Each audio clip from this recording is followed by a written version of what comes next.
رئيسل وزراء حكومة فدرال كالصومالية مدن حسن علي خيري ومانتا سو غاري magaalada Baydhabo ee xarunta gobol gaarka ee dawlad goboleedka Koonfur Galbeed ayaa waxa garoonka diyaaradaha shaati guduud ku soo dhaweeyay Cabdicasiis Xasan Maxamed Lafta Gareen gudoomiyaha golaha wakiilada xildhibaano wasiiro iyo mas'uuliyiin kale iyo boqolaal ka mid ah bulshada qaybaheeda kala duwan kuwaasi oo muujinaya taageerada iyo sida ay ugu faraxsan yihiin imaatinkiisa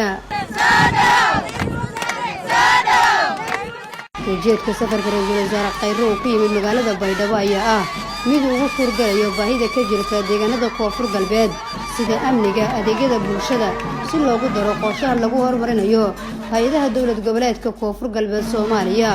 iyo xoreynta goobaha shacabka Soomaaliyeed ay wali ku dhibaateynayaan cadawga argagixisada Al-Shabaab taasi oo fududeynaysa furista wadada muhiimka ah ee isku xirta Muqdisho iyo Baydhabo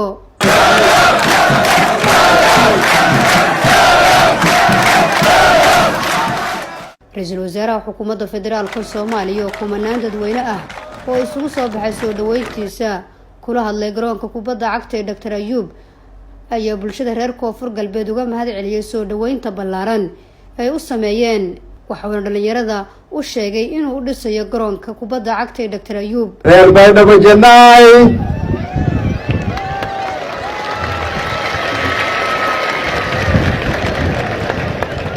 Sin salami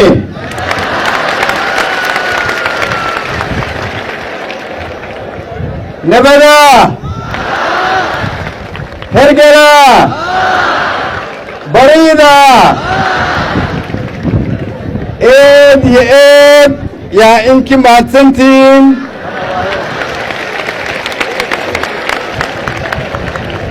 sida suurada leh hayna weynteen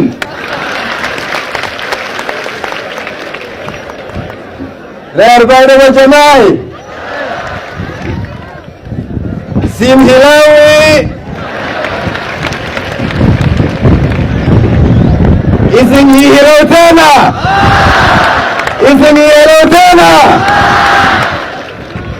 reer Koonfur Galbeed Soomaaliya isin quudiya jirteen quudiyowkii yaa la isinka fadhiyaydaan maanta madaxweynaha Koonfur Galbeed Cabdicasiis Xasan Maxamed Lafta Gareen ayaa ra'iisul wasaaraha uga mahad celiyay booqashada uu ku yimid deegaanada Koonfur Galbeed Soomaaliya isagoo ka warbixiyay waxyaabaha muhiimka ah ee doonayso Koonfur Galbeed in dawladda Soomaaliya ka caawiso dadka reer Koonfur Galbeed wali tiigsadayana horumar iyo dawladnimo iyo barwaaqo iyo bashbash iyo amni iyo cadaalad iyo horumar tiigsadaya wadana ra'iisul wasaare inuu rajayaan hooyada walaalaani waaji dadku reer Koonfur Galbeed iyo baahanayeen oo dawlad sida dawladeen inay suubiyo doonto insha Allah hooyada رئيسل وزراء حكومة فدرال كالصومالية مدن حسن علي خيري ومدحوينها كوفر قلبيد وقام هاد عليي كنا أماني هرمركا ديغانادا كوفر قلبيد يسيدا وناجيه حديدك الدولة دحي كوفر قلبيد هيا الشيغين انت وجوغو وكلا هادلي دونو هرمرينتا عافمادكا وحبرشدا ادكينتا امنيغا iyo xoreynta deegaanada Koonfur Galbeed ay kaga sugan yihiin Al-Shabaab iyo sidii dhalinyarada Soomaaliyeed ay shaqo u heli lahaayeen halkan waxaan u nimid aniga waqtigaan hogaaminayo inaan la fariisano madaxda dawlad goboleedka Koonfur Galbeed oo ugu horeeya madaxweynaheenu kala hadalno baahiyada ay qabtaan ku bilaawno sidii hay'adaha amniga loo xoojin lahaa dib u habeyn loogu sameyn lahaa loo xoojin lahaa ciidankiina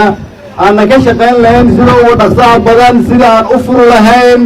jidka isku xira xamar iyo Baydhabo hadii Ilaahay yiraahdo haddii qof Soomaaliya uu shaki uga jiro dadka Soomaaliyeed dawladna rabaan ku quus qaado isbartiimada Baydhabo oo taaganaha maanta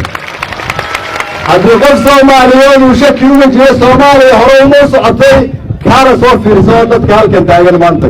haddii qof Soomaaliyeed uu ka warwarsan yahay ma soo noqonay dalkii la yaqaanay ma noqonaynaa sharafteena ma soo celinaynaa kaalay ku quus qaado haddii shaki kaaga jiray Baydhabo waa ku maadsan tahay maanta waxaa muuqata dawlad Soomaaliyeed oo go'aanka loo gaarin oo iyadu gaartay oo aan iyadu kala tashan cid idin matala lahayd laakiin iyadu idin matashay وأن حوليهن إذن كحدين أما إذن كمسق ماسق لكن إذن دقاليسو والله حساب سنتعد والماء ودولة دوشة غيسي يدولة إنتالك